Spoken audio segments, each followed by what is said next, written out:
we have a jacuzzi now, okay? And it runs on this bad boy.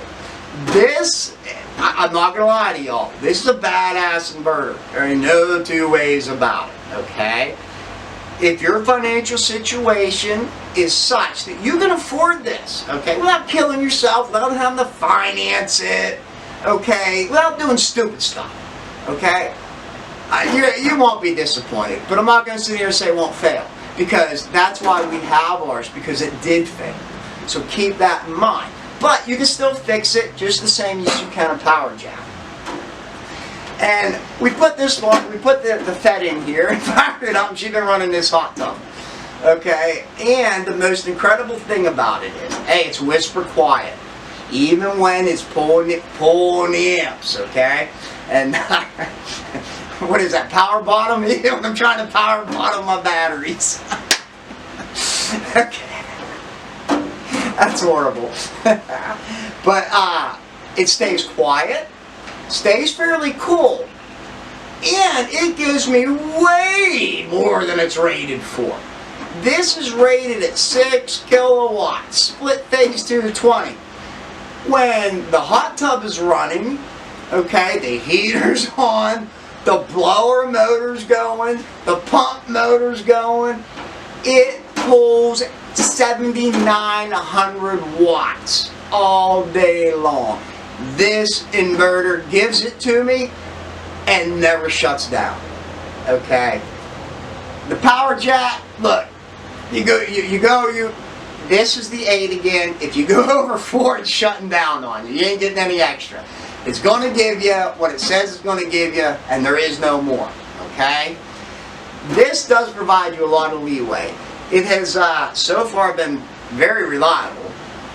Okay? But we haven't had it that long. But I've been asking a lot of it. I run it over its rating every single day. Now, it doesn't stay that.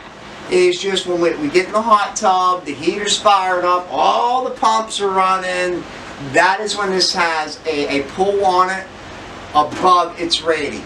And we're in there for an hour at a time, okay? And this thing never broke a sweat at all. Melted a wire the first time, but you know, I was just testing it and didn't realize we were going to pull so many amps through it. And that is why we are building an actual bus bar connection, which you guys will see. We're going to go into what I call my power production room, and it's actually lined with fiberboard, okay? And that's actually for fire protection. Guys, you got to protect what you build, and you have to think about fire, because shit happens. We're dealing with solar power, we're dealing with inverters, we're dealing with batteries, okay? We deal with batteries that you can weld with. Go get a weld. You got a DC. If you got this, you got a DC weld. But you got to think about that. If you're putting this stuff in your house, you want to isolate it, and you really want to, I don't want to say fireproof, but you really should have a fire-resistant room, just in case the worst-case scenario happens. I got sidetracked, you guys, I'm sorry. But my aims, look, there ain't no two ways about it. But if I have to buy one new, okay, it's power jack all day, every day long, okay? Easy to work on, parts are easy to get. Not the best thing out there, don't want to use the charger function, okay? But it's affordable, okay? It's DIY friendly. And that's tough to come by, and I value that. I value that a lot, okay? This, well, look, I'm buying for 150 bucks all day long, and I ain't going to have a power jack. I mean, that's just the simple truth. These are pretty pricey units, guys. And like I stated, man, if you can afford it, you're not going to be disappointed, okay? But if you can't afford it, you can still accomplish the same thing with a power jack. And that's the beauty of the power jack. Okay, guys, let's get into it.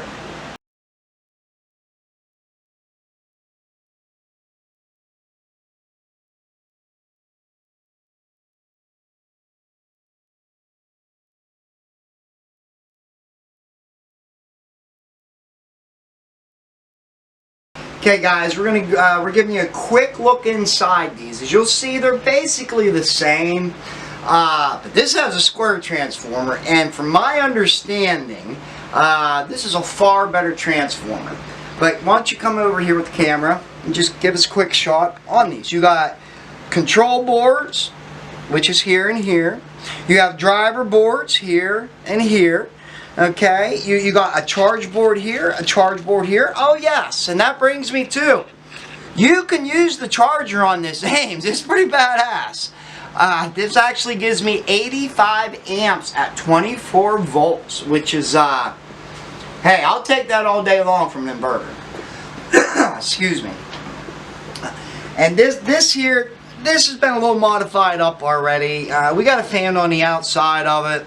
These are in here to smooth the AC output out, you know, try and balance the lines, because this inverter's just been through a lot. It's been a learning curve for me, so we don't really use this one anymore, but we are using it to try some stuff and see what we can actually make these things do.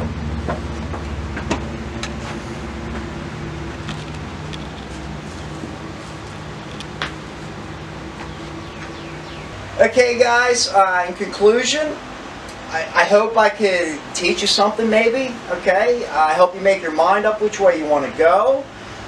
They're both going to accomplish the same thing as an inverter.